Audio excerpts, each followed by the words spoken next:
शेर शमशीर जन शाह खैबर शिकन पर तवे दस्ते कुदरत पे लाखों सलाम।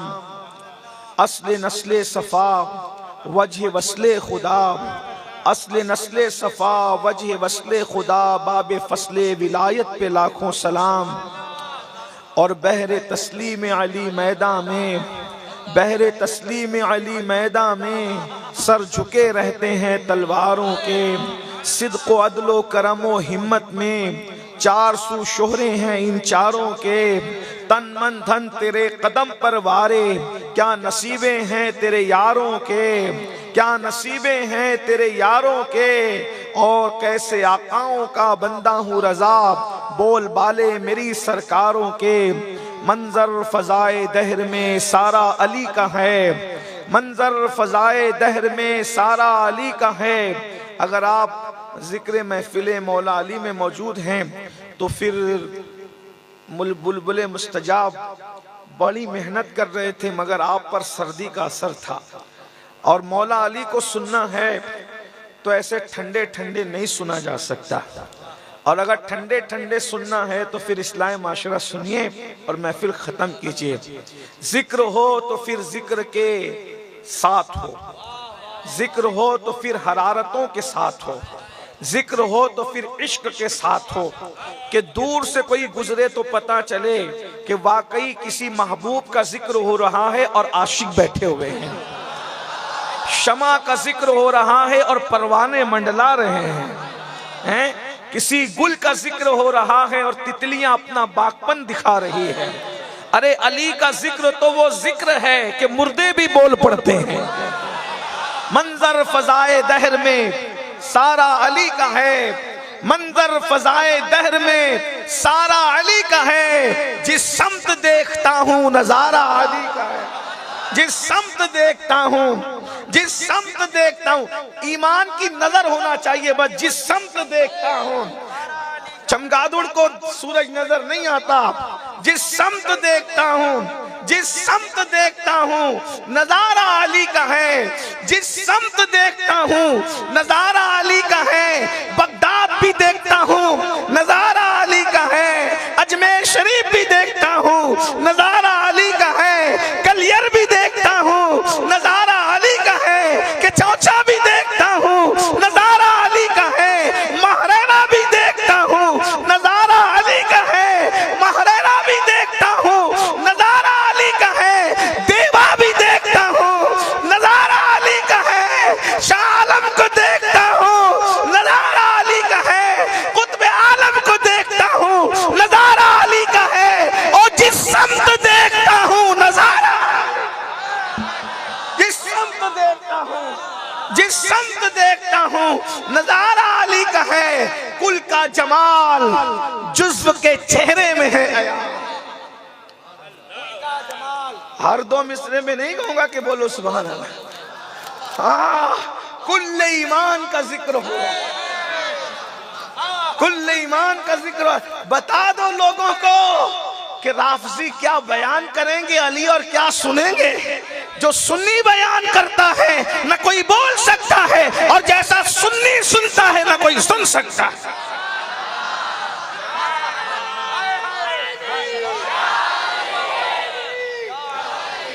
कुल का जमाल जुज़्व के चेहरे में है अया। कुल का जमाल जुज़्व के चेहरे में है अया।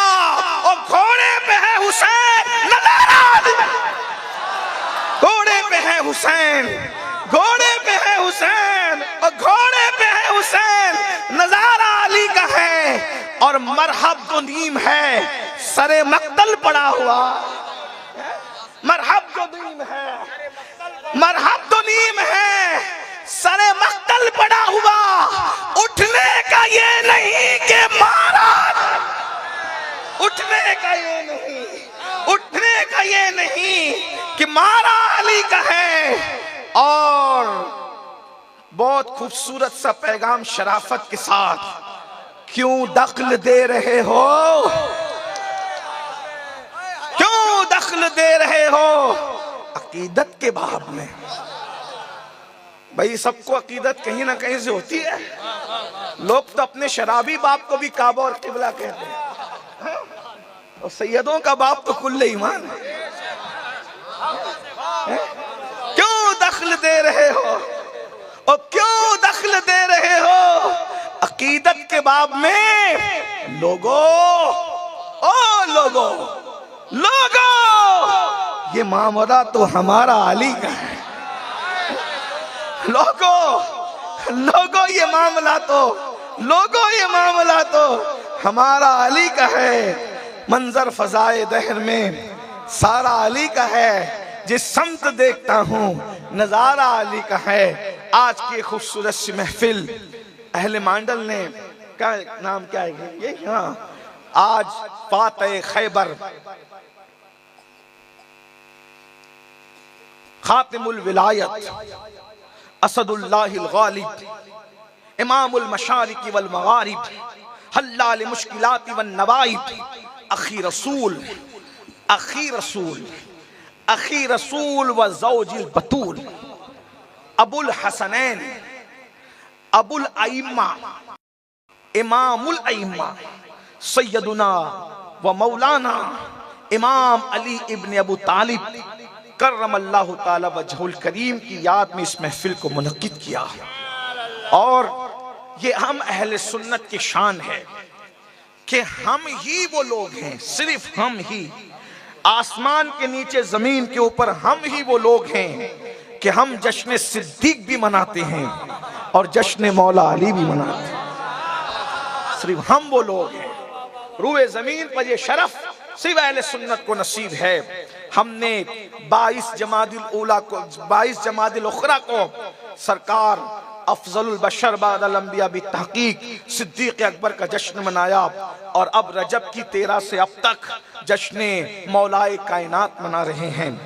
मौलाए कायनात का जिक्र क्यों करते हैं, मौला अली से मोहब्बत क्यों करते हैं? इसलिए कि क़यामत के दिन हमसे जो सवाल किया जाएगा हम उस सवाल की तैयारी करते हैं। क़यामत के दिन जो सवाल होगा, सूरह साफ़ात की आया करीमा तिलावत की गई है।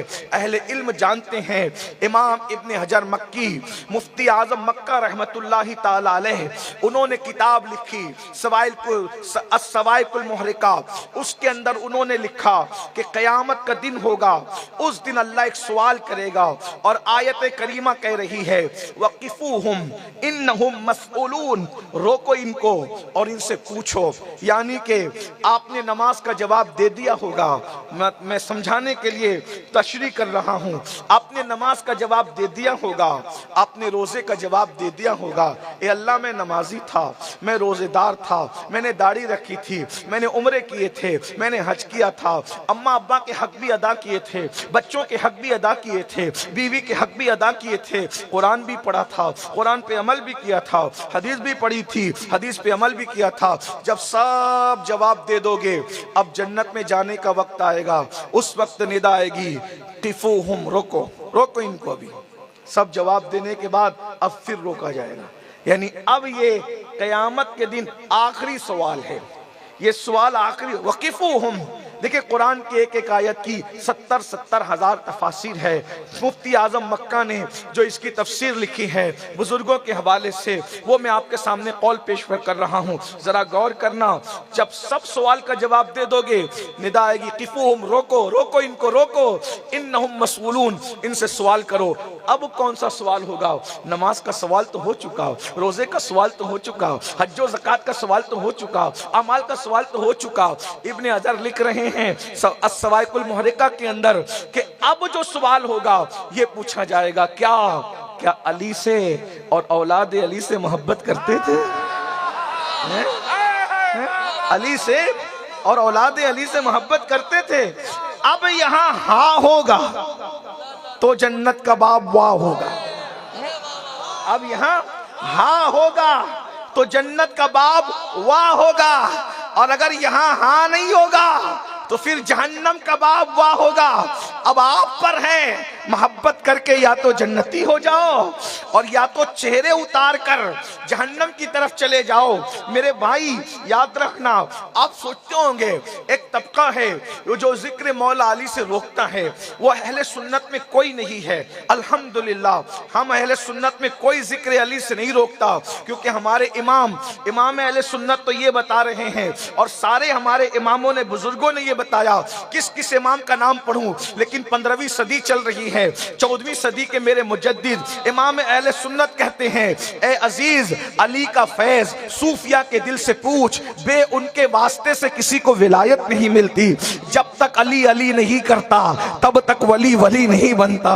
अल्लाह अकबर। विलायत इनके दर से मिलती है, विलायत जिनके दर से बढ़ती है, याद रखना। इसीलिए अहले सुन्नत ने हमेशा जिक्र अली किया, खुल खुल के किया।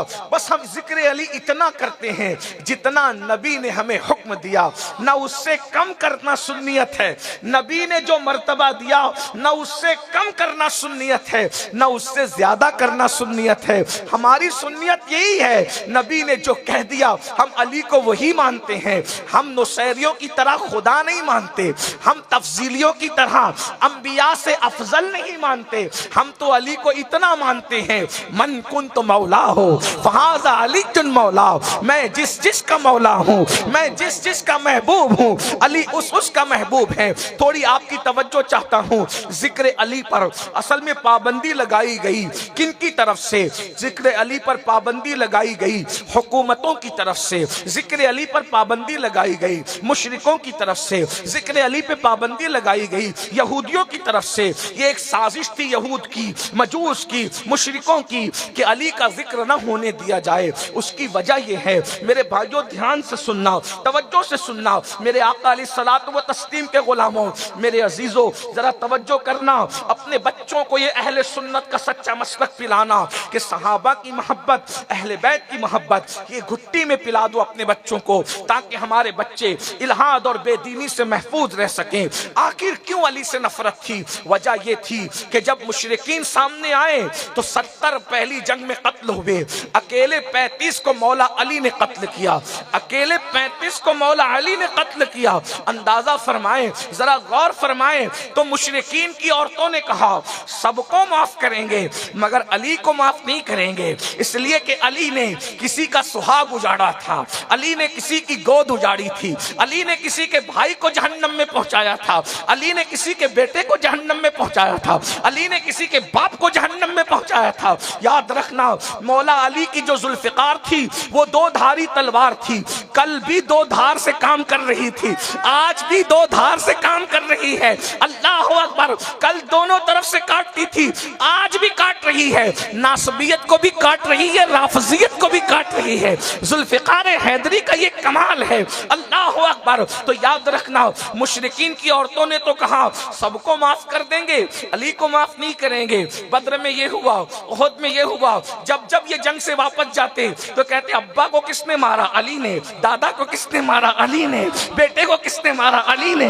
पोते को किसने मारा? अली ने। वो कहा ये अली मारता रहता है। अल्लाह अकबर। फिर उसके बाद मुशरिकीन तो फिर ये तीख में आ गए कि इससे सुलह नहीं होगी। तवज्जो करना, मैं बुनियाद रख रहा हूँ, इससे सुलह नहीं करना। फिर जब यहूदियों की बारी आई तो खैबर के अंदर अल्लाह अकबर जो किले का दरवाजा उखाड़ने के लिए गया वो भी फातह खैबर अली इब्न अबू तालिब थे। अल्लाह अकबर। तो यहूदियों का भी तो नुकसान किया ना, और बहुत नुकसान किया।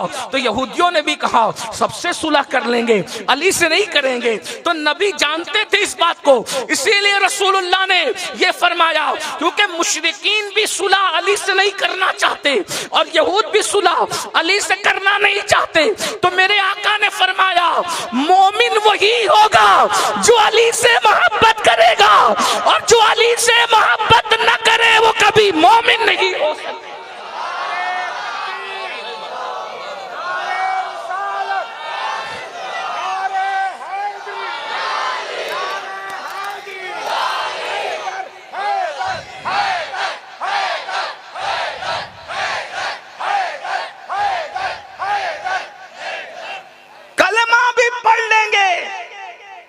मगर अली से मोहब्बत न कर सकेंगे निफाक की वजह से।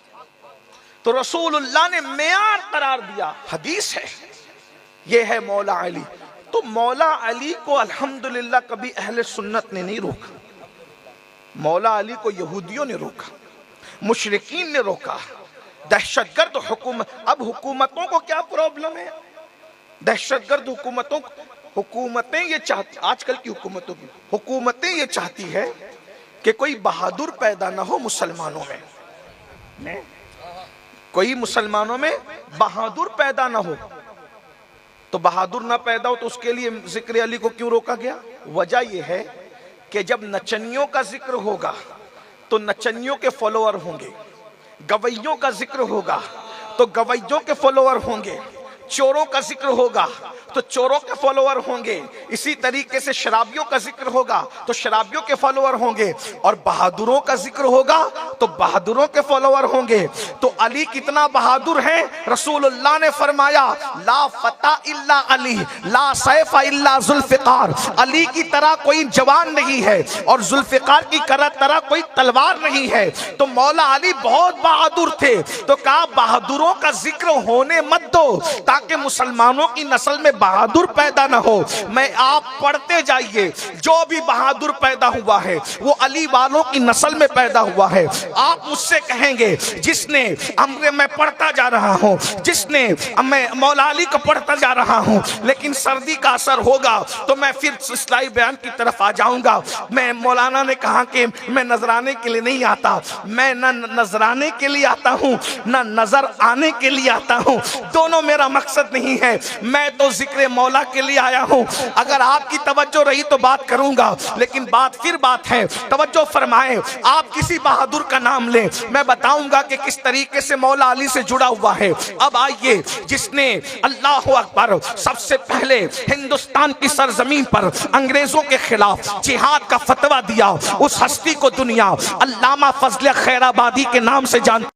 मैंने कहा पूरा खानदान अली वाला था। अल्लाह अकबर। आप कहेंगे जिसने तख्ते दार पर जो है वो नात सुनाई और फांसी का फंदा चूमा, शहादत का फंदा चूमा, शहीद हुआ मुल्क के लिए, कितना बहादुर था। अंग्रेज पटा रहे थे, कह दो कि मैं जो है वो मुल्क के हिमायत में नहीं लड़ता, हम तुम्हें आजाद कर देंगे। तो कहा नहीं, हम तो मौत को जो है वो अपने लिए रब की तरफ से तोहफा समझते हैं। बिस्तर पे मरना हमारे लिए कमाल नहीं है। अली वालों को तो शहादत प्यारी है, वो तो शहीद मरना चाहते हैं। अरे मौत तो आती है मगर शहादत की मौत से बड़ी कोई मौत नहीं। अली को शहादत कितनी पसंद थी। अली का चचा हमजा शहीद है, खुद मौला अली शहीद है, अली का बेटा हसन शहीद है, अली का दूसरा बेटा हुसैन शहीद है, अली का पोता ज़ैनुल आबिदीन शहीद है, अली का पोता नफ्स ज़किया शहीद है, अली का पोता जाफर सादिक शहीद है, अली का पोता इमाम बाकिर शहीद है, अली का पोता मूसा काजिम शहीद है, अली का दूसरा पोता अली रजा शहीद है। ये शहीदों का खानदान है, इसलिए कि बिस्तर पे भी मौत आती है और मैदान में शहादत की भी मौत आती है। दोनों अमवात में फर्क ये होता है, बिस्तर पे मरने वाले पैर रगड़ के मरा करते हैं और जो शहादत में मरते हैं खून का कतरा जमीन पे आता है, उधर यार का दीदार होता नजर।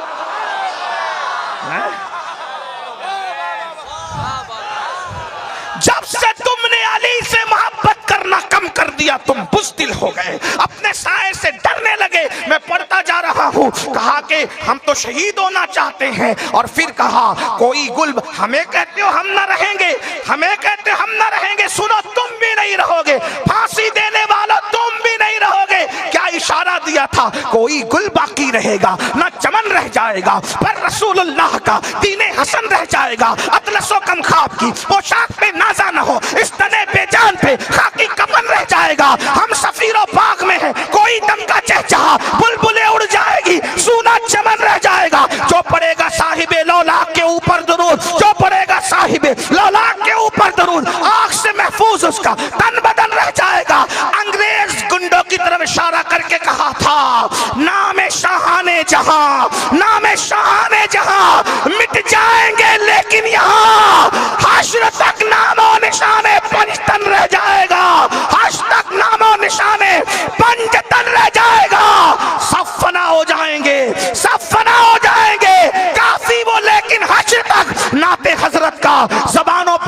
रह जाएगा। वो तो ऐसा अली वाला था कि उसका नाम किफायत अली था।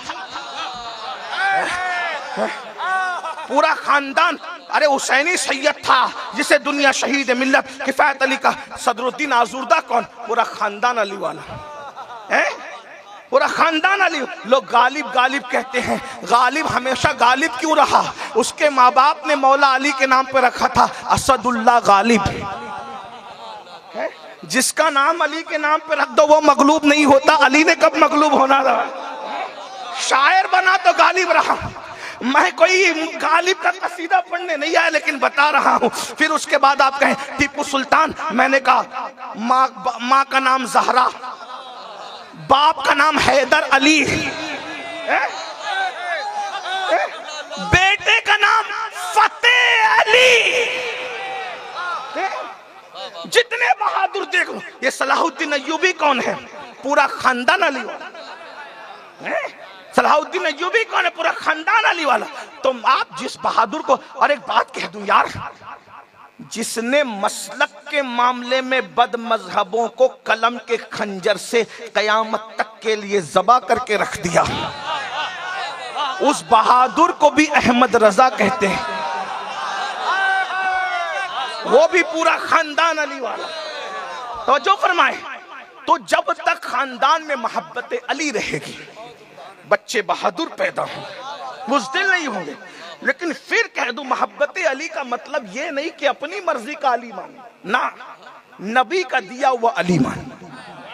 बस इतना याद रखिए, रसूलुल्लाह ने जिसको पहले मुसल्ला अता किया उस अबू बकर सिद्दीक को पहला माने, और जिसको अपने कंधों पे खड़ा किया उस अली को उनके मनसब के मुताबिक माने। यही कह रहा हूं, राफजियों के हमारे मानने में फर्क यही है कि वो अपनी मर्जी से मानते हैं, नासबी अपनी मर्जी से मानते हैं। हम ना अली को अपनी मर्जी से मानते हैं, ना अबू बकर को अपनी मर्जी से मानते हैं। नबी ने जिसको साथ ले गया उसको हम उस मनसब पे मानते हैं, जिसको बिस्तर पे सुलाया उसको उसके मनसब पे मानते हैं, जिसके कंधों पे शबे हिजरत बैठे उसको उस मनसब पे मानते हैं, जिसको अपने कंधों पे फतेह मक्का में उठाया उसको उस मनसब पे मानते हैं। याद रखिएगा, जिसको कदमों में सुलाया उसको उस मनसब पे मानते हैं, जिसको कंधों पे उठाया उसको उस मनसब पे मानते हैं। मनसब रसूलुल्लाह ने जो दिया वो मानोगे, यही असल सुन्नियत है। तो बात में करने चला था, याद रखना, जिक्र अली करो, हैदर कर्रार का जिक्र करो, सहाबा की अजमत के साथ, रसूलुल्लाह ने जिसको जो मकाम दिया उसके साथ। अब आइए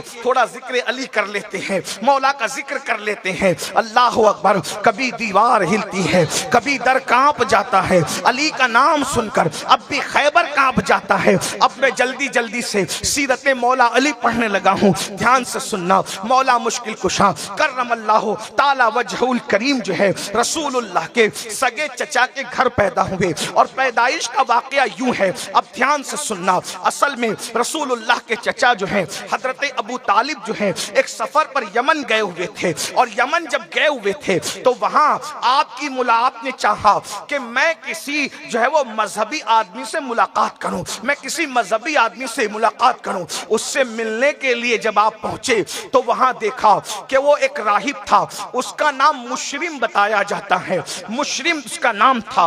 वो जब उससे मिलने गए, वो अपने मुसल्ले पे बैठकर अल्लाह से दुआ कर रहा था, ए अल्लाह तो नबी आखिरुज़्ज़मा से मेरी मुलाकात करा दे, इसलिए कि उनके ज़ुहूर का वक्त करीब है। सुनियो जरा, सुनना मजे की बात है। अल्लाह अकबर। कहते हैं वो कहता है अल्लाह आखिरी नबी से मेरी मुलाकात करा दे, क्योंकि उनके ज़ुहूर का वक्त करीब है। उनकी विलादत पर जो सितारा तुलू हुआ होना था वो हो चुका, इसका मतलब वो दुनिया में आ चुके। और अगर मुझ जैसे बूढ़े को जो चल नहीं सकता, सफर नहीं कर सकता, मेरे अल्लाह अगर उनसे मुलाकात नहीं हो सकती तो उनके खानदान के किसी फर्द से मेरी मुलाकात करा दे।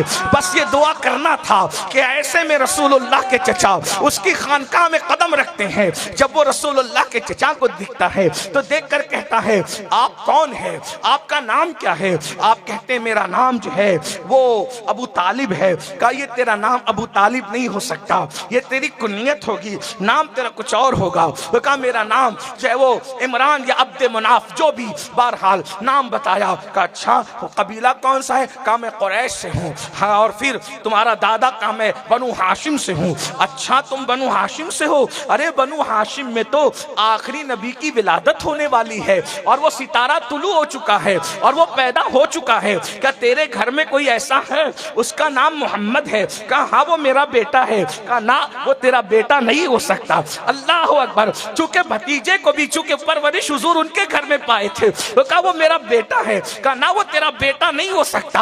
असल में हमने अपनी आसमानी किताबों में जो पढ़ा था वो ये है कि बनु हाशिम के अंदर दो हस्तियां होगी, एक खातिमुन नबीजीन होगा और एक खातिमे विलायत होगा। जो खातिमुन नबीजीन होगा उसका नाम मोहम्मद होगा और जो खातिमे विलायत होगा उसका नाम अली होगा। अल्लाह अकबर। और फिर हमने ये सुना, अल्लाह अकबर पढ़ा कि जब मोहम्मद की उम्र 29 साल की होगी तो वो अली अपनी मां के शिकम में आएगा। उन्होंने कहा मेरा वो भतीजा है और उसके अब्बा का नाम, उनके बाबा का नाम अब्दुल्ला था, विशाल खां। सही। तो कहा तो उनकी उम्र कितनी है? कहा बस लगभग 29 साल की। तो तेरे यहाँ अली आ गया?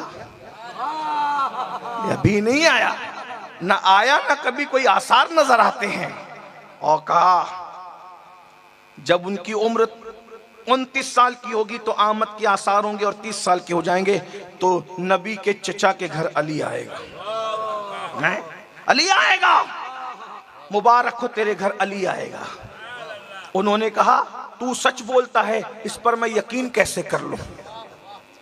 तो उसने हाथ उठा के दुआ किए, सूखा हुआ दरख्त हरा भरा हो गया, उस पर फल लगे, फल तोड़ के दिया। कहा ये मेरी सदाकत की दलील है और जाना अपने भतीजे को मेरा सलाम कहना कि नादीदा आशिक आपकी मोहब्बत में तड़प रहा है और मैं आप पर ईमान ला चुका हूँ। अल्लाह अकबर। जरा गौर तो करें, हम घमंड न करें कि हम नबी पर ईमान ले आए तो और नबी से इश्क कर रहे हैं तो माज़अल्लाह नबी पर कोई एहसान कर रहे हैं। ईमान मिला उनका सदका, उनका एहसान है और इश्क कर रहे हैं ये उनका सदका है। नबी का इश्क सबको नसीब नहीं होता। अरे राहिब भी अपनी खानकाहों में उनके इश्क की आग में जल रहे थे और उनको देखने का जो है वो नसीबा नहीं था, वो तड़प रहे थे। बहरहाल फिर वो तशरीफ लाए और आने के बाद जब चंद दिन गुजरे तो बीवी की तरफ से ये बात मिली कि हमारे घर में किसी की आमद होने वाली है। और उसके बाद जब हुजूर अलैहिस्सलाम की उम्र मुबारक 30 साल को पहुंची तो उस वक्त हजरत फातिमा बिनते असद के यहाँ एक खूबसूरत शहजादे की विलादत हुई। अब किताबों के अंदर बहुत सारी बातें है, ये बात जो है मैं अल्लाह अकबर आपके सामने शेख मोमिन शबलंजी के हवाले से बतौर मफहूम पढ़ रहा हूँ कि मौलाए कायनात की अम्मी जान, जिनको रसूलुल्लाह चच्ची की बजाय अम्मी कहा करते थे, का ये मेरी चच्ची नहीं, ये मेरी माँ है। मेरी माँ के बाद सबसे ज्यादा जिसने मुझे प्यार दिया है वो मेरी चच्ची फातिमा बिनते असद है। अल्लाह अकबर। अंदाजा फरमाएं, फिर वो काबे का तवाफ कर रही थी और उसके बाद जो है अल्लाह अल्लाह ऐसे में बच्चे की विलादत के आसार जाहिर हुए तो काबतुल्लाह शरीफ में चली गई जैसे भी था। फिर उसके बाद हज़रत अब्बास इब्ने अब्दुल मुत्तलिब कहते हैं हमने तलाश किया, ढूंढा, मगर वो काबे में न मिली। लेकिन जब बच्चा गोद से में लेके निकली तो काबतुल्लाह के दरवाजे से लेकर के निकली। अंदाजा फरमाए 3 दिन के बाद वो काबतुल्लाह शरीफ से निकली। इस पर मुहक्किकीन ने तहकीक भी की है, सारे मुहक्किकीन की तहकीक को सलाम है।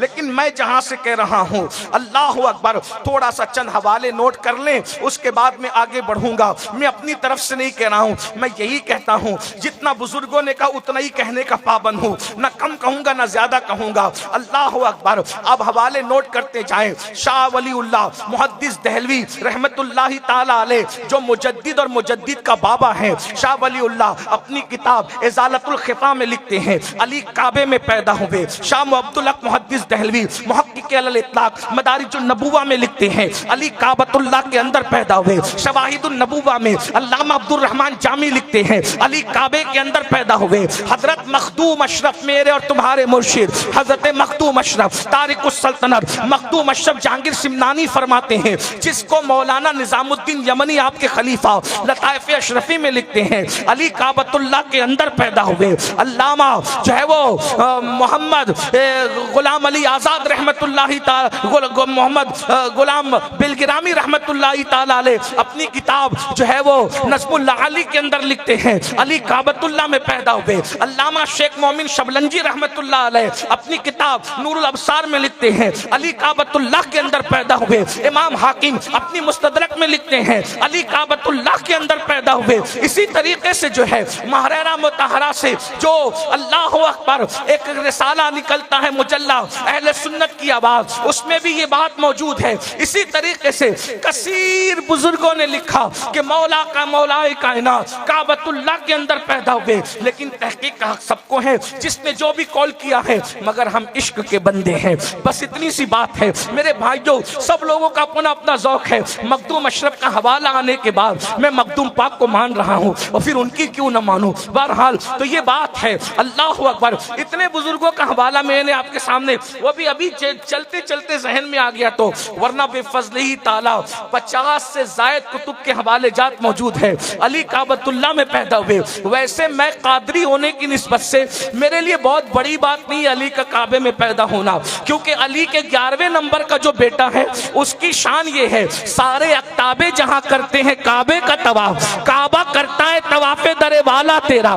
जब 11वें नंबर के बेटे के घर के तवाफ के लिए काबा आ सकता है, जिसके बेटे के घर काबा आए, अगर उसका बाप काबे में आए तो सुन्नी के लिए कोई हैरत की बात नहीं है।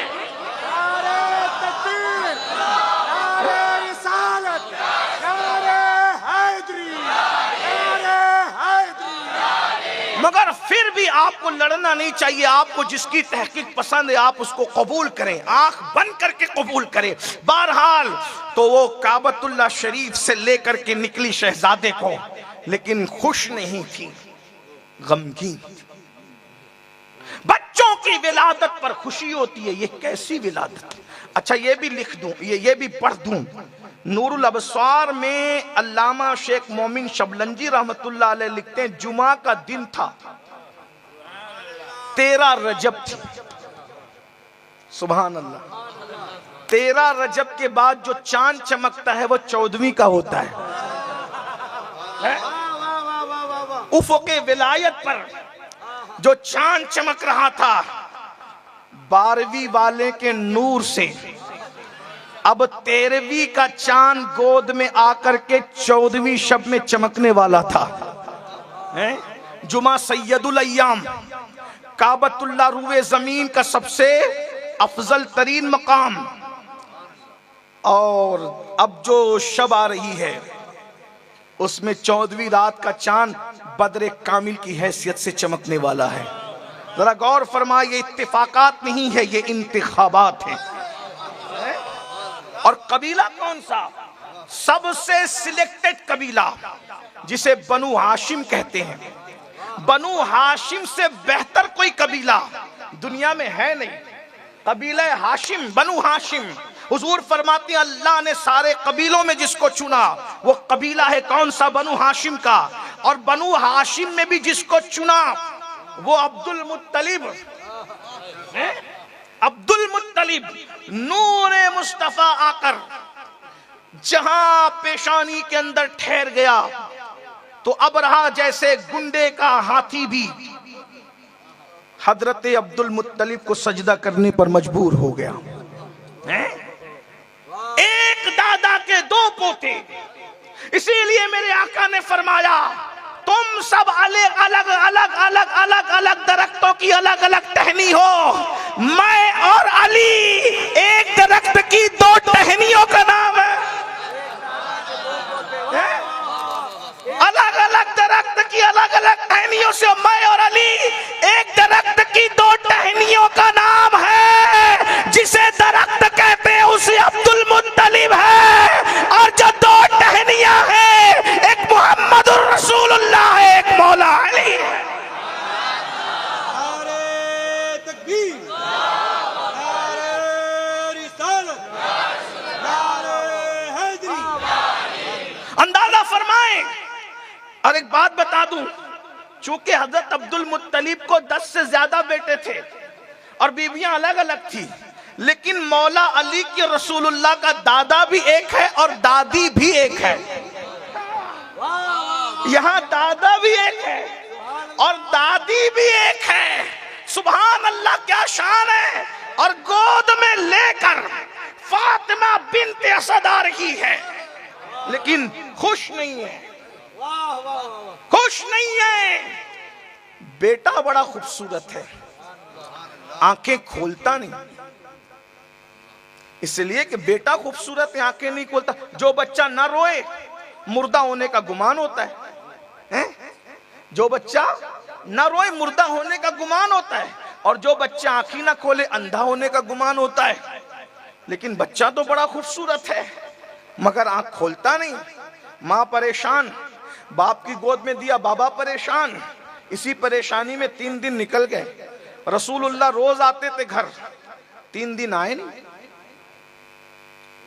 नबी फिर नबी है, ऐलान नबूवत से पहले भी नबी है,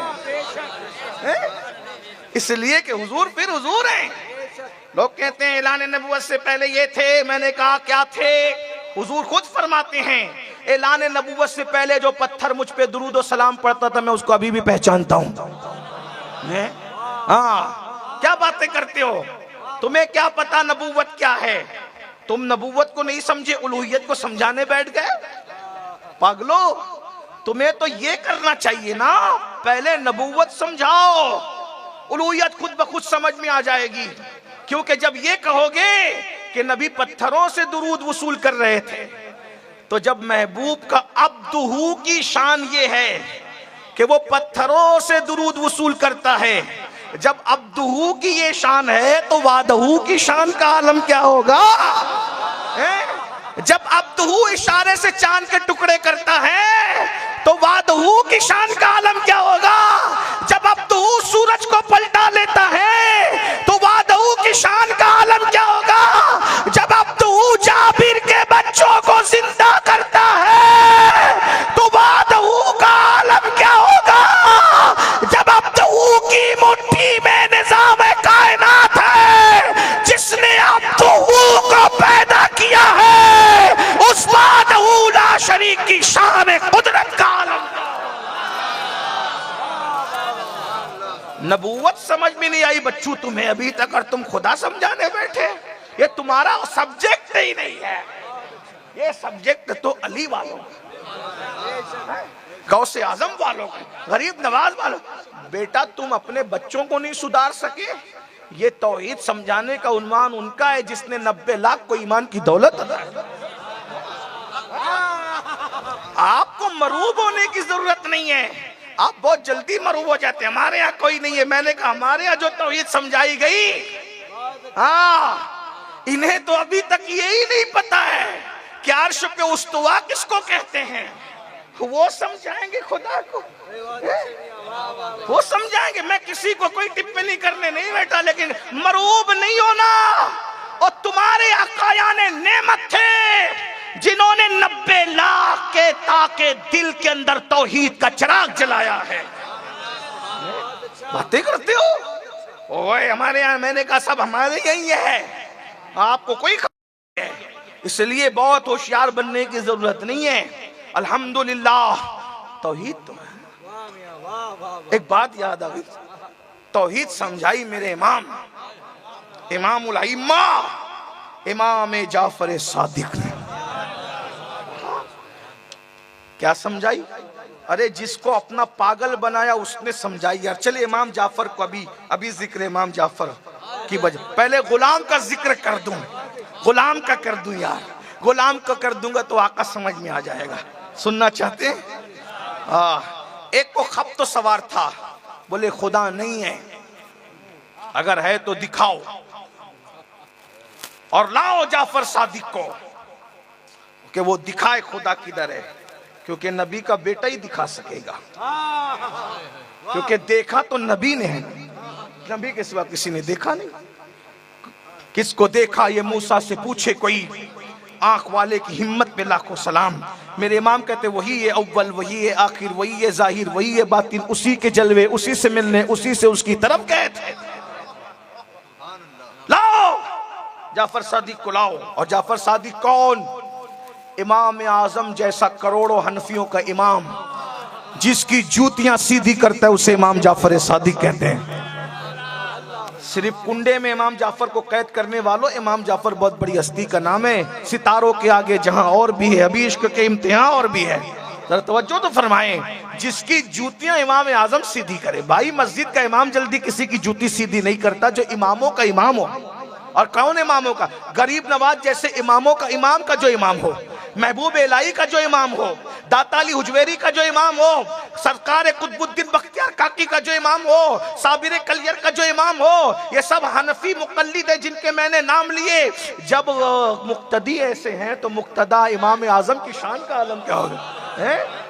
बहरहाल वो जूतियां सीधी कर रहे हैं। पता चला है इमाम आजम भी पैदा हुआ उस घर में जो घर मौला अली से मोहब्बत करने वाला। बाबे मदीनतुल इल्म से रिश्ता जुड़ेगा नहीं तो इल्म मिलेगा कैसे? हैं? चूहे को हल्दी का खड़ा मिला, पंसारी की दुकान खोल दी, ऐसा नहीं है। हाँ, इमाम आजम का पूरा खानदान। इमाम आजम के दादा इमाम आजम के अब्बा को मौला अली के पास आते थे, मेरे बेटे के लिए दुआ कर दे, सर पे हाथ रख के आया, इसकी नस्ल में खूब बरकत हो। हाँ, दुआए अली से पैदा हुए इमाम आजम। तवज्जो करें, तवज्जो करें। नहीं, आपकी तवज्जो न रही, कोई बात नहीं, तवज्जो। दुआए अली से पैदा हुए इमाम आजम और इल्म सीखा इमाम जाफर सादिक से। गौर तो फरमाए ना। हाँ, लोग हमें ताना ना दे, हम फिक़े जाफरिया को मानते हैं। मैंने कहा तुम्हें तो हवा भी नहीं लगी है। हाँ, काहे की फिक़े जाफरिया की बात करते हो? तुम पता नहीं किसकी दुआ से पैदा हुए, मेरा इमाम मौला अली की दुआ से पैदा हुए। एक बात बताऊं, मौला अली की दुआ से पैदा हुए और मौला अली की मोहब्बत के, मौला अली की औलाद की मोहब्बत की वजह से जहर दे करके शहीद भी किए गए। इमाम आजम नोमान बिन साबित उस हस्ती को कहते हैं जो अली की दुआ से पैदा होता है और औलादे अली की बिना पर मर जाता है। पैदाइश में दुआए अली है और शहादत में विलाए औलादे अली। हमें ताना देते हो कि तुम्हारा अली से क्या रिश्ता। मैंने कहा तुम्हारा अली से क्या रिश्ता, तुम्हारा अली से क्या रिश्ता? भाई हमारा इमाम तो पैदा भी हुआ है। और लोग कहते हैं इनके यहाँ तो इमाम है। मैंने कहा जो अली की दुआ से पैदा होते हैं फिर वो इमाम ही होते हैं। बहरहाल बात दूर निकलती जा रही, बहुत दूर जाते जा रहे। मैं बात खत्म करने लगा हूँ, जल्दी से बात पूरी करूँ। तो इमाम का लाओ बुलाओ जाफर सादिक को। कहा इतनी छोटी बात के लिए हम नहीं आते हैं, खुदा दिखना चाहते हो, हम नहीं आते। मैं थोड़ा सा कुछ शरा के साथ बोलने का आदी हूँ, क्योंकि मेरी तरह मेरे मजमे में कम पढ़े लिखे लोग भी होते हैं, तो उनको भी समझ में आ जाए, छोटे बच्चों को भी समझ में आ जाए। और कहा ये अगर कोई फलसफा बयान करेगा तो वो आले मोहम्मद का दीवाना, हमारा पागल, हमारा दीवाना बहलूल दाना बयान करेगा। ये काम उसको, गुलामों को देखकर आकाओं की अकायत तुम्हारे समझ में आएगी, जाओ ये मसला वो समझा देगा। हैं? हाँ, ये काम गुलामों कर रहे हमारे। और उसके बाद लोगों ने कहा वो दीवाना, वो दीवाना। फिर वो दीवाना दौड़ता भागता बहलूल आया और आने के बाद उठाया मिट्टी, और मिट्टी का डेला उठा करके जो कह रहा था खुदा नहीं है तो दिखाओ, वो उसके सर पे मार दिया। इसलिए कि पागलों को पागल ही समझा सकते हैं, पागलों को पागल ही समझा सकते हैं। बात सुनिए, मिट्टी का ढेला उठाया, सर पे मारा, उसने सर पकड़ा, हाय दर्द, हाय दर्द, हाय दर्द। ये पागल ने मेरा, हाँ वो पागल नहीं था, वो बहुत बड़ा आलिम था जिसे दुनिया बहलूल दाना कहती है। पागल बनने का रूप धारा था, उसकी भी एक वजह थी। अभी उसको खोलें तो फिर उन्वान ही रह जाए, कभी याद दिलाए तो बात करें। बहरहाल, और ये पागल ने ये क्या किया, क्या किया, क्या किया मेरा सर। बोले चलो भाई काजी किया मुकदमा, काजी किया मुकदमा, काजी साहब फैसला करेंगे अब बहलूल को सजा क्या मिलेगी। गए वहां, काजी ने कहा बहलूल तुमने क्यों मारा। मैंने मारा तो है, लेकिन मेरा एक सवाल है, मारने से इसको हो क्या रहा है। बोला दर्द हो रहा है। बहलूल ने कहा दिखा। बहलूल ने कहा दिखा। वो बोले दर्द हो रहा है, बोले दिखा। क्योंकि तेरा दावा था ना, जो होता है वो दिखता है, तो दिखाना दर्द किधर होगा? दर्द दिखता नहीं, महसूस किया जाता है। बस बहलूल ने कहा यही मेरा जवाब है, जब दर्द हो के दिखता नहीं महसूस किया जाता है, तो खुदा हो के दिखता नहीं महसूस कर ले। ये दरख्त जो खड़े हैं उसी की कुदरत है, जो चांद निकल रहा है उसी की कुदरत है, जो सूरज निकल के डूब रहा है उसी की कुदरत है, सितारों की अंजुमन है उसकी कुदरत है, तितलियों का बागपन है उसकी कुदरत है, कलियों का तबस्सुम है उसकी कुदरत है, समुंदरों की तुगयानी है उसकी कुदरत है, दरियाओं की रवानी है उसकी कुदरत है, जिंदा मुर्गी से मुर्दा अंडा पैदा करता है, मुर्दा अंडे से जिंदा मुर्गी पैदा करता है उसकी कुदरत है, बरसते हुए बादल उसकी कुदरत है, माँ के पेट में खूबसूरत शक्ल उसकी कुदरत है, जानवरों के थन में दूध का उतारना उसकी कुदरत है, जमीन चीर कर कोपले निकालना उसकी कुदरत है, मरने वालों को जिंदगी अता करना उसकी कुदरत है, रात लाता है तो दिन की चादर समेट देता है उसकी कुदरत है, दिन लाता है रात को समेट देता है उसकी कुदरत है, पहली तारीख को नाखून की तरह चांद निकालता है, 14वीं रात में बद्र कामिल कर देता है, उसके बाद 28 तारीख को चांद को छुपा देता है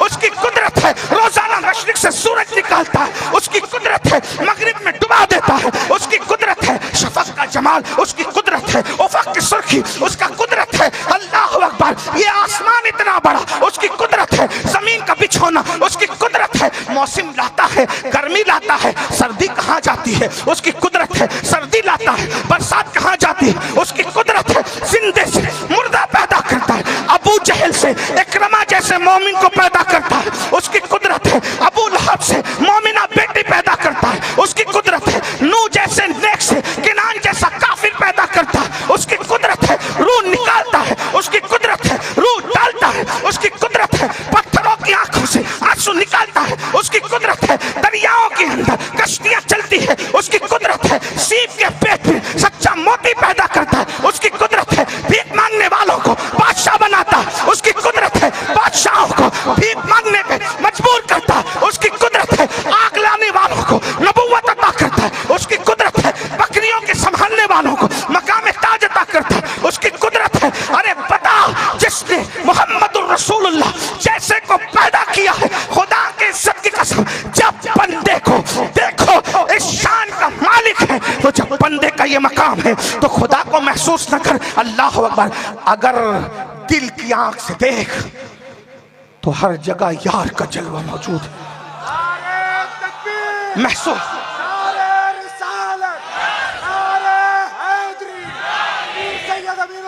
महसूस कर, महसूस कर, तब दुनिया को पता चला जब आले मोहम्मद का दीवाना बहलूल दाना गुलाम के इल्म का ये आलम है, तो जाफर सादिक के उलूम व मारिफ का आलम क्या होगा। जूतियां सीधी करने वालों की ये शान है, तो अली के पोते की शान का आलम क्या होगा जब उनके गदा भर देते हैं शाहाने जमाना की झोली। मुहताज का जब ये आलम है, मुख्तार का आलम क्या होगा। बात दूर निकल गई, बच्चा बड़ा खूबसूरत है मगर माँ गमगीन है, बच्चा बड़ा खूबसूरत है, माँ गमगीन है, माँ को परेशान, बाप परेशान। हुजूर अकरम सल्लल्लाहु अलैहि वसल्लम रोजाना चचा चची घर बार बार आते थे, इसी घर में रहे थे, इसी घर में रहे थे, रोज आते। आज नहीं आए, कल नहीं आए, 3 दिन तक नहीं आए। पूरे मक्के में डंका बजने दिया कि अबू तालिब के घर में बच्चा अंधा पैदा, नाबीना पैदा हुआ, इसलिए कि अगर फौरन चले जाते हैं ओके, कहता कुछ नहीं हुआ था, बजने दो पूरे मक्के में डंका, ताकि हर सिया वो सफेद को पता चल जाए। मेरे भाई, मैं ये जो बात कह रहा हूं, मैं किसी सुन्नी को नहीं कह रहा हूं, अल्लाह की कसम, क्योंकि मेरा कोई सुन्नी इस पे एतराज नहीं करता है। जब हम गली के वली की इतनी अजमत मानते हैं, तो जो वली बनाता है उस अली को हम क्या मानते हैं? क्या मानते हैं बताऊं? मेरा इमाम कहता है, तेरा जर्रा महे कामिल है या गौस, जर्रा महे कामिल है। किसका? किसका? अली के 11वें नंबर के बेटे का, शेख अब्दुल कादिर जिलानी गौसे आजम, अबू सालेह, अब्दुल्ला, याहिया जाहिद, सैयद मूसा सानी, सैयद मोहम्मद, सैयद दाऊद, सैयद मूसा अलजान, सैयद अब्दुल्ला अल महज, सैयद हसन अल मुसन्ना, सैयदना इमाम हसन, सैयदना मौला अली। नसबनामे में के कुछ नाम कम कुछ ज्यादा अलग अलग किताबों में है, मैंने पढ़ दिया। 11वें नंबर के बेटे के जूते से जो जर्रा लगता है, अहले सुन्नत के मसलक में उसको महे कामिल कहते हैं। गुजरात में आला हजरत के शेर पर बात करना, मैं तो यही समझता हूं कि कुछ मुश्किल है, लेकिन जबान वालों के सामने मुश्किल है, मगर इश्क वालों के सामने आसान है? सब समझ गए। मैं बहुत देर इम्तिहान में नहीं रखूंगा, मुझे फिर जाना है। हाँ, और मैं शिकायत का आदी नहीं हूं कि मैं थका हूं, नहीं। यार का जिक्र तो मुर्दों में जान पैदा करता है? हाँ, लेकिन बात सुन ले जरा, बात खत्म करने लगा हूं। इमाम अहले सुन्नत का मसलक हमें इसीलिए अजीज है कि इमाम जब नबी समझाते हैं तो फिर उसी अंदाज में समझाते हैं। सिद्दीक समझाते हैं तो उसी अंदाज में, फारूक समझाते तो उसी अंदाज में, उस्मान समझाते तो उसी अंदाज में, अली समझाते तो उसी अंदाज में, अशरे मुबश्शरा समझाते हैं, वली यानी सबको वही समझाते हैं जो 1400 साल का अकीदा है, और हम उसी पर हैं। हम हैं तो अहले सुन्नत के अकीदे में माह कामिल की तारीफ मेरे इमाम 14वीं सदी का मुजद्दिद, जो उफ़क़े मुजद्दिदियत पर 14वीं रात के चांद की तरह चमका। तेरा जर्रा समझने की कोशिश करें, मैं शायद नाकाम कोशिश न करूं, मेरी कोशिश कामयाब हो जाए। बात यहीं पे ख़त्म करूंगा। सोचा था बहुत लंबी गुफ्तगू मौला अली की सीरत पे कर दूंगा, लेकिन फिर वही आदत, इधर से उधर, उधर से उधर। मुकर्रिर लोग जो होते हैं वो तरतीब से बोलते हैं, मैं कोई मुकर्रिर नहीं। कादरी फ़कीर जो ज़बान पर आया वो रख दिया, ताकि दिल में उतर जाए, तुम्हें समझ में आए, तुम्हारा बेड़ा भी पार, मेरा बेड़ा भी पार। तकरीर किसी मुकर्रिर से सुनना, फ़कीरों को ना बुलाया करो तकरीर के लिए, और बुलाते हो तो फिर इधर उधर के सुन के चले जाया करो, शिकायत नहीं करना। समझ में आई बात? सुन लीजिए, तेरा जर्रा, कोई बात नहीं, आप खामोश रहे, मैं पढ़ दूंगा। तेरा जर्रा महे कामिल कहते 14वीं रात के चांद को। गौस पाक की जूतियों से जो जर्रा लगता है वो अहले सुन्नत के अकीदे में 14वीं रात का चांद है। आसमान पर एक चांद है, बगदाद में कितने चांद है इसका अंदाजा कादरियों की अकीदत लगा सकती है। तेरा जर्रा महे कामिल है या गौस, तेरा कतरा, तवज्जो कर लें, तेरा कतरा यमे साइल है या गौस, यानी तेरा कतरा, गौस पाक आपका जो कतरा है ना, कतरा चले उसको वुजू का कतरा समझ लिया, तेरा कतरा समुंदर को भीग देने वाला है। यमे साइल है या गौस।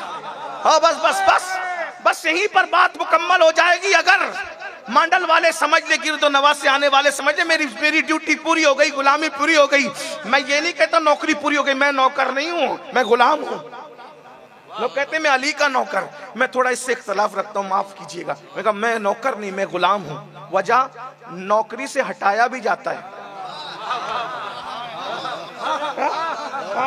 मैं नौकर नहीं, माफ कीजिएगा, अहले इल्म से माफी चाहता हूँ, मैं नौकर नहीं, मैं गुलाम हूँ। नौकरी से हटा, जिस दिन बीमार होते हैं उस दिन नौकरी पे आया नहीं जाता, जिस दिन मैयत होती है उस दिन नौकरी पे आया नहीं जाता, गैर हाजिरी रहती है। जिस दिन शादी होती है उस दिन भी नौकरी से गैर हाजिरी रहती है।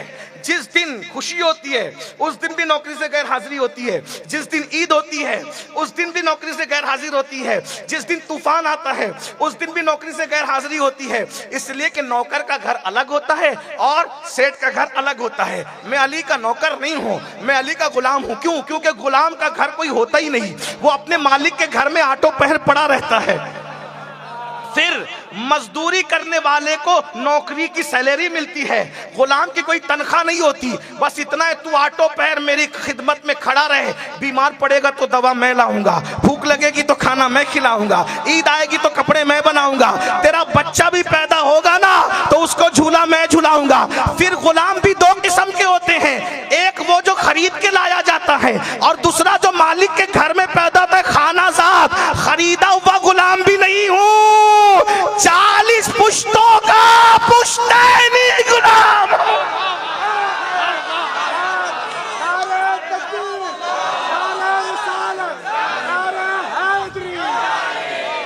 कोई नौकरी नहीं चाहिए, जिसे गुलामी नसीब हो जाए उसे नौकरी के। तो जल्दी जल्दी गुलामी पूरी कर रहा हूं, जल्दी से सुन लीजिए जरा।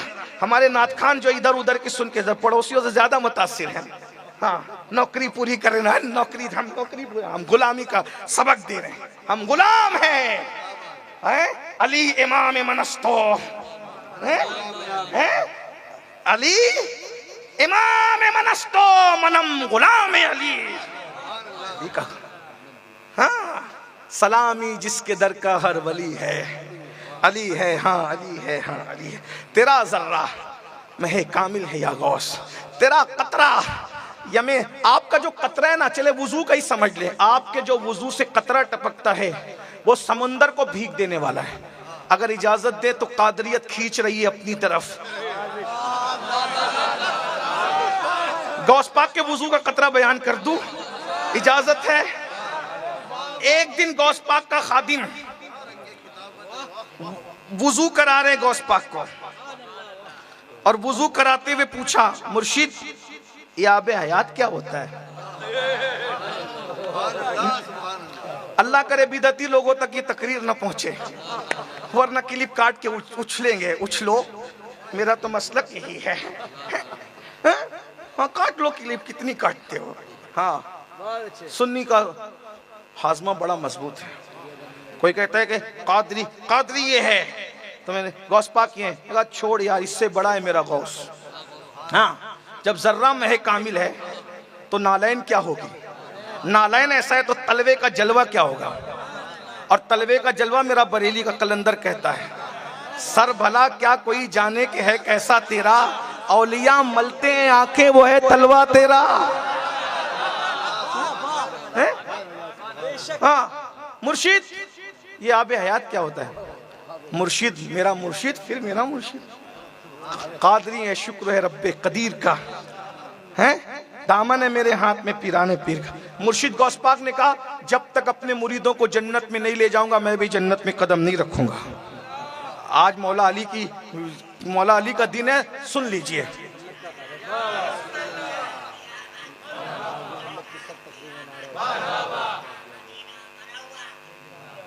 सलामत रहो भैया, आपने नारा अच्छा लगाया, जवाब नहीं मिला आपको।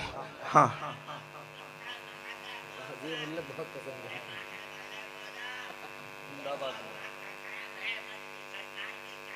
माशाल्लाह।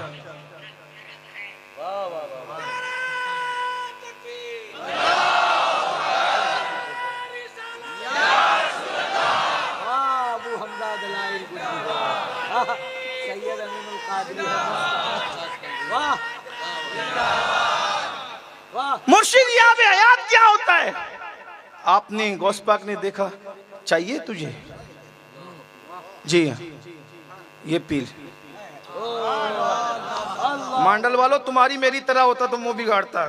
ये भी कोई आबे हयात, लेकिन अहले यकीन की बात अलग है, अहले शक की नालियां अलग है। हुजूर शेखुल इस्लाम कहते हैं, यकीन वाले कहां से चले कहां पहुंचे।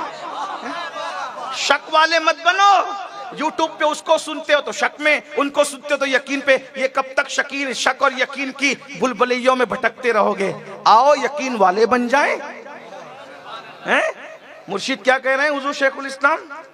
यकीन वाले, सिर्फ यकीन वाले कहां से चले कहां पहुंचे? जो अहले शक है अगर में मगर में रहते हैं, अगर में मगर में रहते, अगर मगर छोड़ो, यकीन वाले बनो। पिएगा? जी मुर्शिद, ये पी। 6 कतरे गिरे, कतरे तेरा कतरा, 6 कतरे बने, 6 कतरे गिरे, पी लिया, 600 साल की उम्र हो गई। उस 600 साल उम्र वाले का नाम जानते हो क्या है? बगदाद में पिया, लेकिन नसीब हिंदुस्तान वालों को हो गया। और उस हस्ती को दुनिया सैयद शाह मुनव्वर इलाहाबादी के नाम से जानती है। 6 कतरे देकर उम्र लंबी कर, तेरा अभी कतरे पर ही आ गए हैं। तेरा जर्रा महे कामिल है या गौस, तेरा कतरा यमे साइल है। ये 11वें नंबर के बेटे की शान है, ये 11वें नंबर के बेटे की शान है।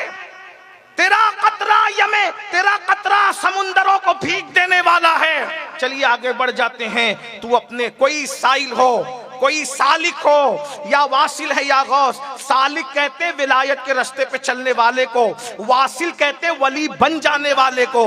इमाम अहमद रजा कह रहे हैं जो विलायत के रास्ते पे चले वो भी, और जो वली बन जाए वो भी क्या है?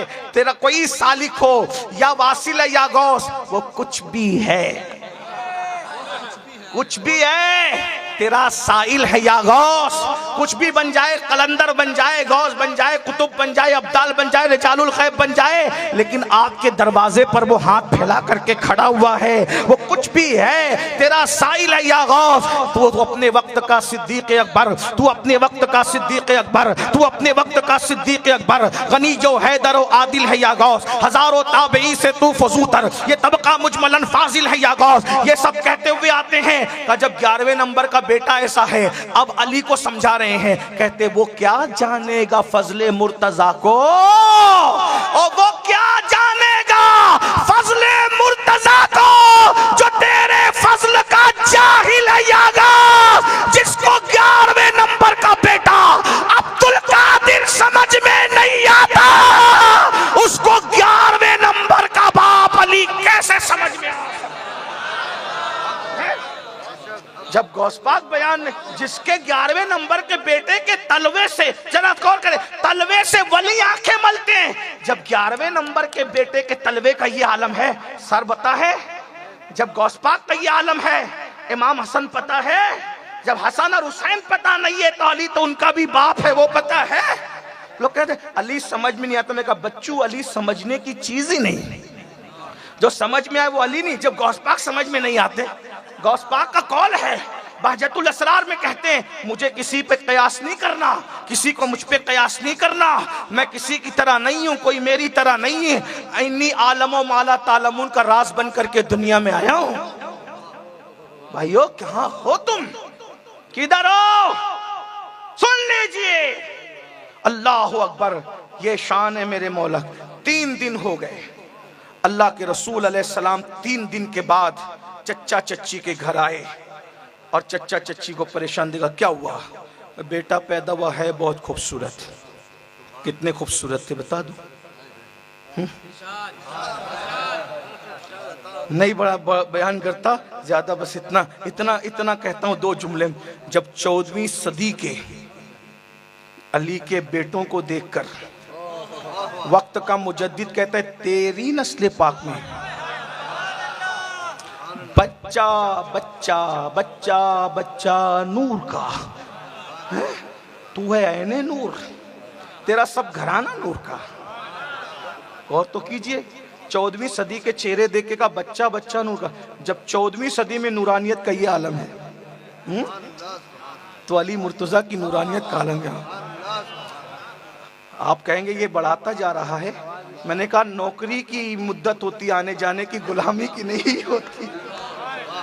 गुलामी पेश कर रहा हूं, हाँ गुलामी पेश कर रहा हूं। अली के पहले बेटे को हसन कहते हैं, और वो इतने खूबसूरत थे कि सर से सीने तक नबी के मुशाबे थे। दूसरे बेटे को हुसैन कहते हैं, वो इतने खूबसूरत थे कि सीने से पैर तक मुशाबे थे। पूरा खानदान, उस खानदान में फिर इमाम ज़ैनुल आबिदीन, उनका हुस्न अलग, वो बहुत टाइम जाएगा। फिर इमाम बाकिर, उनका हुस्न अलग। फिर इमाम जाफर सादिक, उनका हुस्न अलग। फिर इमाम मूसा काजिम, उनका हुस्न अलग। फिर इमाम अली रज़ा। अब अली रज़ा को इसलिए चुन रहा हूं कि उसमें अली भी है, रज़ा भी है। सबको हुस्न बयान हो सकता है, लेकिन टाइम आप नहीं दे पाएंगे। मगर मैं इमाम अली रजा की बात कर दूं। मैं सोचता हूं अली का रजा जब इतना खूबसूरत था, नहीं समझ कोई बात, अली का रजा जब इतना खूबसूरत था तो सरता सर अली कितने खूबसूरत होंगे, कितने खूबसूरत थे। कहानी किस्सा नहीं। मौला रजा अली रजा जब घर से निकलते थे तो इतने खूबसूरत थे कि चेहरे पे नकाब डाल के निकलते। जाओ किसी खानदान में लाओ ऐसा शहजादा जो घर से बानकाब निकल, और क्यों पर्दा डाल के निकलते थे, ताकि लोग जो है वो देखने के लिए भीड़ लगा लेते थे। आज आपको लगेगा कि ये कोई सैयद ये अपने बुजुर्गों की बात को ऐसे छोड़ पकड़ तो नहीं कर, वल्लाह अल्लाह की कसम तारीख उठा के पढ़ो, अपने बेगानों सबने लिखा नकाब, और लोग उनके पीछे पीछे भागते थे, नकाब उठाइए एक झलक दिखाइए। मैं सोचता हूँ या अल्लाह जब अली का रजा इतना खूबसूरत है तो मेरा मौला अली कितना खूबसूरत होगा। और जब अली के हुस्न का ये आलम है तो शौहर की शुजाअत ज्यादा होनी चाहिए और बीवी का हुस्न ज्यादा होना चाहिए। तवज्जो नहीं, कोई बात नहीं।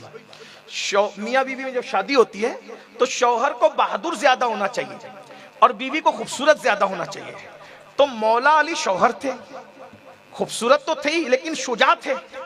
लेकिन मौला अली से ज्यादा खूबसूरत सैयदा फातिमा थी, क्योंकि बीवी थी, बीवी का उसको शौहर से ज्यादा होना चाहिए। अली रजा इतने खूबसूरत थे, मौला अली कितने खूबसूरत होंगे। और जब मौला अली इतने खूबसूरत है तो बीवी का हुस्न ज्यादा होना चाहिए, क्योंकि सैयदा कितनी खूबसूरत होगी। अल्लाह अकबर अल्लाह अकबर, कितनी खूबसूरत थी। बस एक चीज बता दूं, नबी का हम शक्ल मुकम्मल तौर पे सर से पैर तक नबी का मुशाबे अल्लाह ने मशरिक मगरिब शिमाल जुनूब में किसी को पैदा नहीं किया।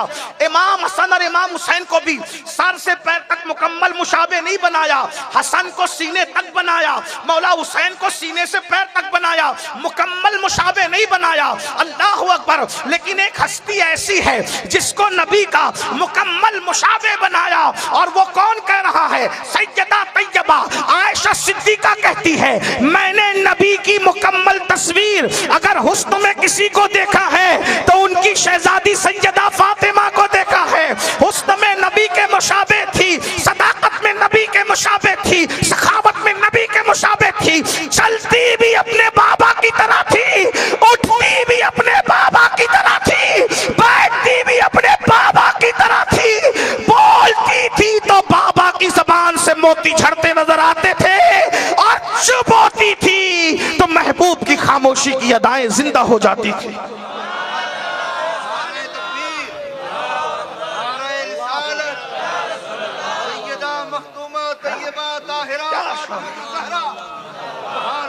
क्या शान। और उनको इसलिए मुशाबे बनाया, शायद इसलिए कि चूंकि वो औरत थी, खातून थी।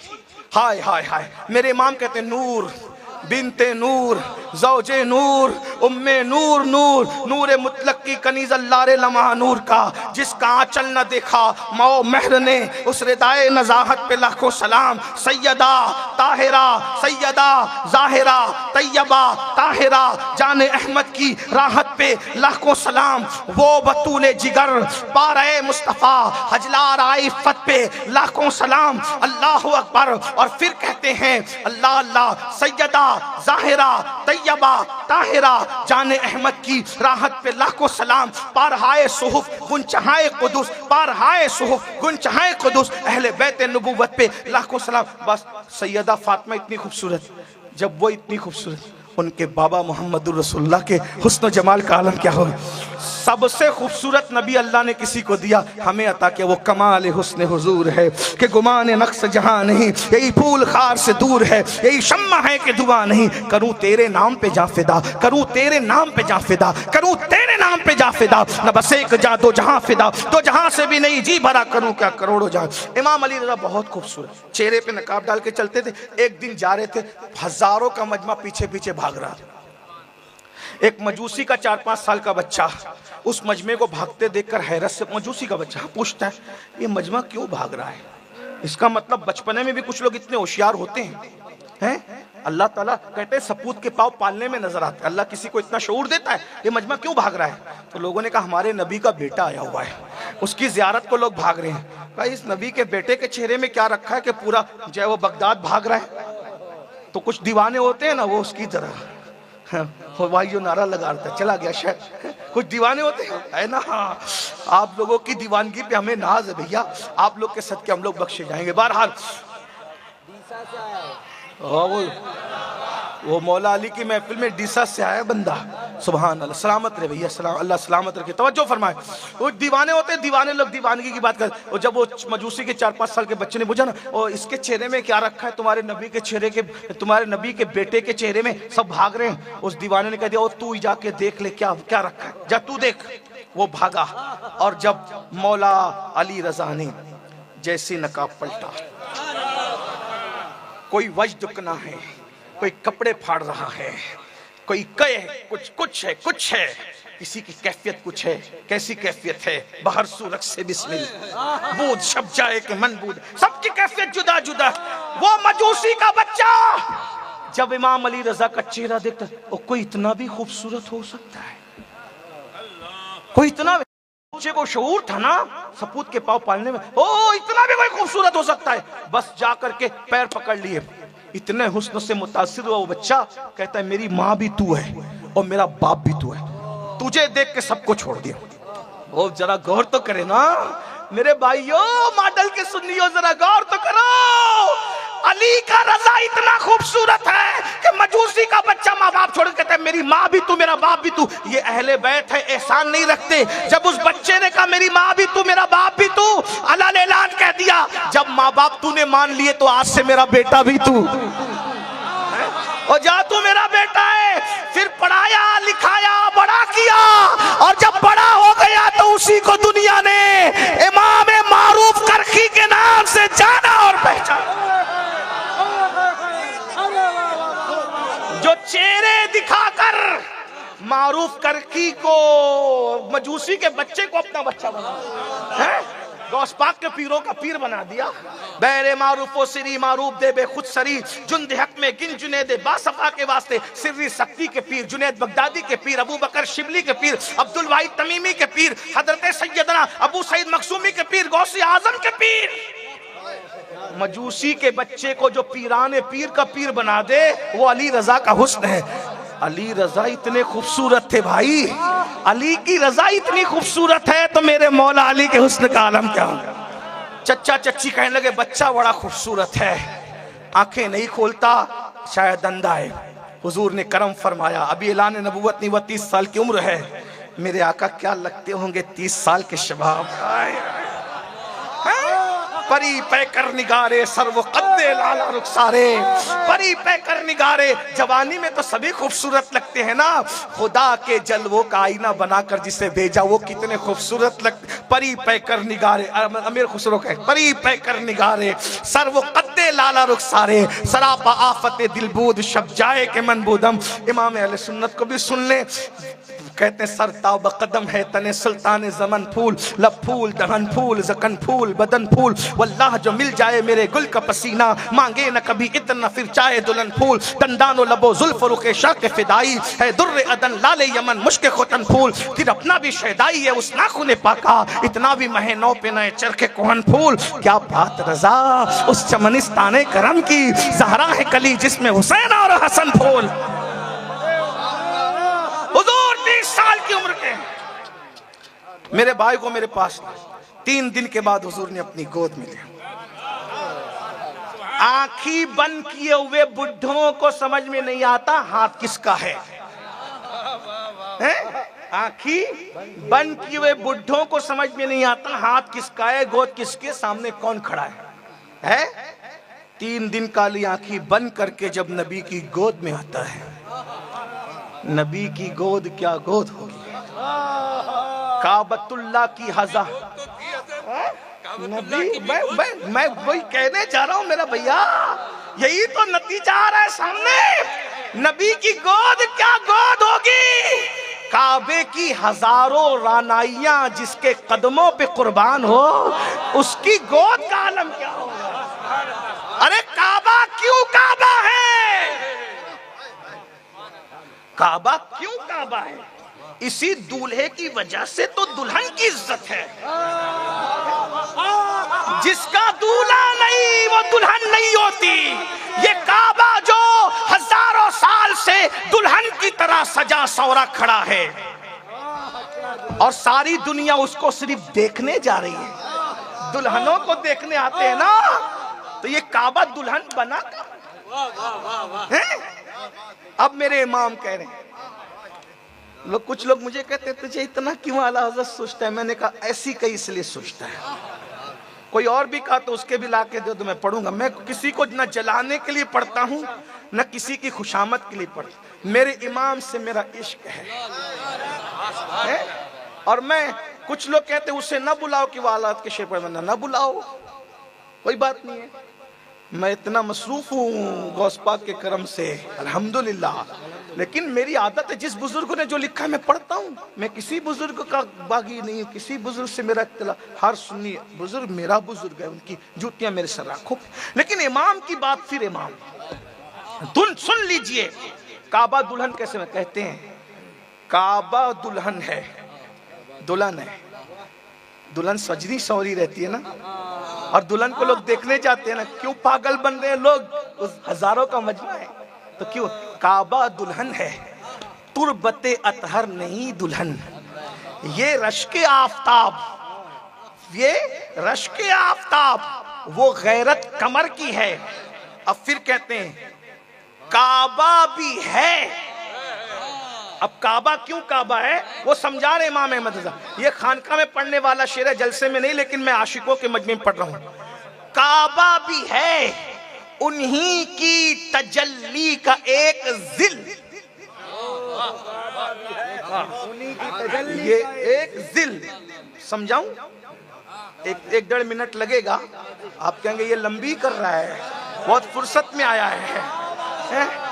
काबा भी है उन्हीं की तजल्ली का एक जिल। अब उसको सुनिए, उलमा की तवज्जो चाहता हूँ, गलती करो तो इस्लाह करेंगे। आलात का शेर समझाना मेरी औकात ही नहीं, मैं तो हकीर फकीर छोटा सा तालिब हूँ। एक होती है हस्ती, तवज्जो, एक होती है हस्ती। समझो, सूरज, सूरज एक वजूद है। समझ में आई? समझ में आ गई? सूरज एक वजूद है, उस वजूद से रोशनी निकल रही है, किरण, उसको कहते हैं तजल्ली। इतना समझ गए? सूरज, उसकी रोशनी क्या हो गई? किरणें क्या हो गई? तजल्ली। अब तजल्ली को डायरेक्ट नहीं, तजल्ली को, उस किरण को आईने में दिखाया गया, तो इसको कहते हैं तजल्ली का जिल। जिल मतलब अक्स। इतना समझ गए? इतना समझ गए? यानी डायरेक्ट किरण नहीं ना। लोग सुन रहे हैं, अल्लाह करे किसी सूफी, किसी हैल इश्क तक पहुंच जाए। जिंदगी कोई भरोसा नहीं है, बोल देना जो सीने में बुजुर्गों से लिया है। सुन लीजिए, एक सूरज की जात है, फिर उसकी किरण है जिसे तजल्ली कहें। ठीक, किरण नजर आ रही है आईने में, उसको कहते हैं जिल।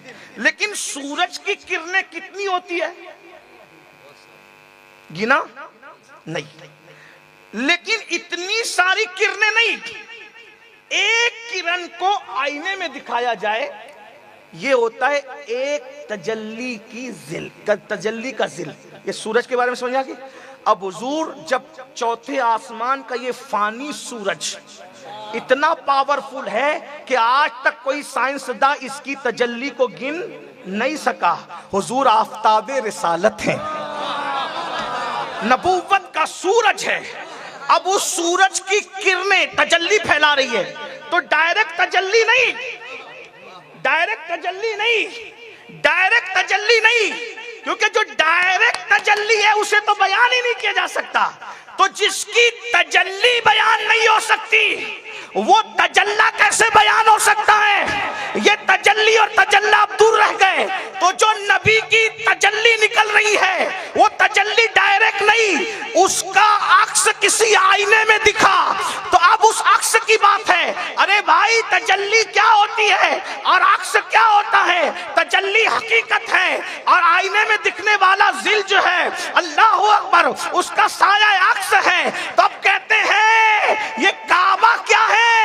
नबी का जिस्म नहीं है, नबी की तजल्ली नहीं है, बल्कि नबी की तजल्ली का साया है। साया क्या?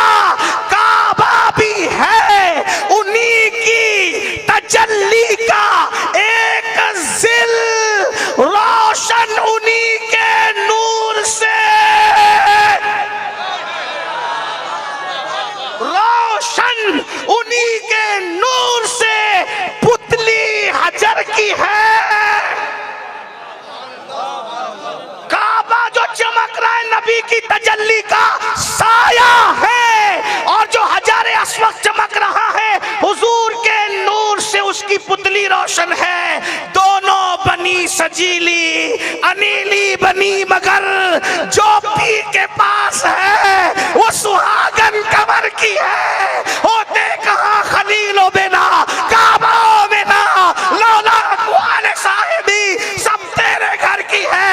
मौला अली ने वारी तेरी नींद पर नमाज और वो भी अस्र सबसे जो आला खतर की है। सिद्दीक बल के गार में जा उन पे दे चुके और हिफ्ज़ से जा तो जान फुरूज़े गुरर की है, पर तूने उनको जान उन्हें फेर दी नमाज, पर वो तो कर चुके थे जो करनी बशर की है। साबित हुआ कि जुमला फराइज़ फुरूज़ है, अस्लुल उसूल बंदगी उस्ताजवर की।